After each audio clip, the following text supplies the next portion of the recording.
Hi.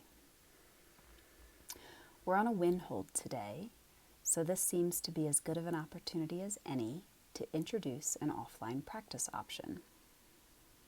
This particular sequence is the sequence that I learned at the Sivananda Ashram in the Bahamas.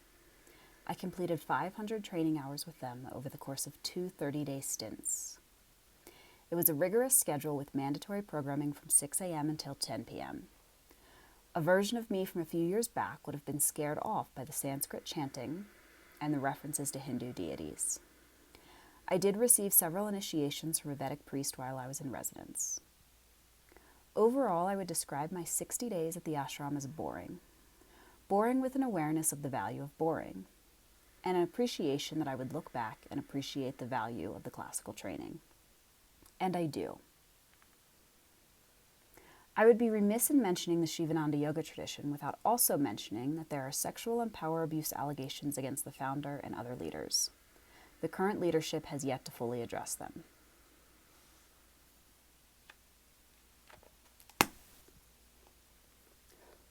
In this sequence, it starts with an opening chant, which I forgot, goes to a meditation practice, a Pranayama Practice, and then this Sūrya Namaskāra, or sun salutation, practice.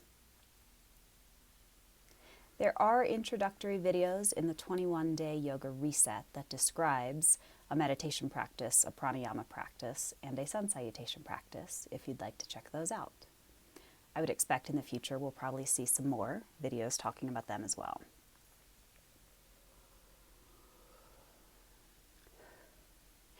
After the Sūrya Namaskāra, we move on to a set Āsana practice. There are 12 asanas in this sequence. It begins with headstand, goes shoulderstand, plow, fish, forward fold, cobra, locust, bow, seated twist, crow, forward fold, and triangle. The things that I appreciate about this practice is that there is a set rest in between each asana. And so again, this one is not about moving our bodies, transitioning between asanas. This is about finding the steady and the comfortable pose for us, and then fully resting in between so that we can find the next steady and comfortable pose for us. This is a centering practice, so these asanas are designed to start at the head, move down towards our ground, and to recenter down the middle. The other thing I really appreciate about this sequence is it's something that I've learned and I have memorized at this point, and so I can practice it on my own.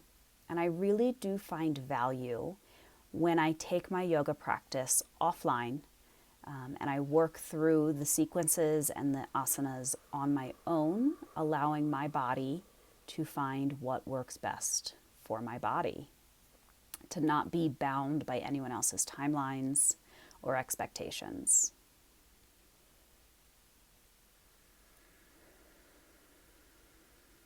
After the asana practice, we move on to a guided meditation on our backs. And so if the asanas moved us from our head down to our feet, the guided meditation takes our awareness from our feet back up to our head, resetting everything, letting it all go. And then we close by coming back to a seat. We have a collective meditation there, and we do have a closing chant.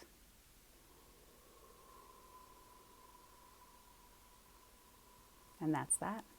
Namaste.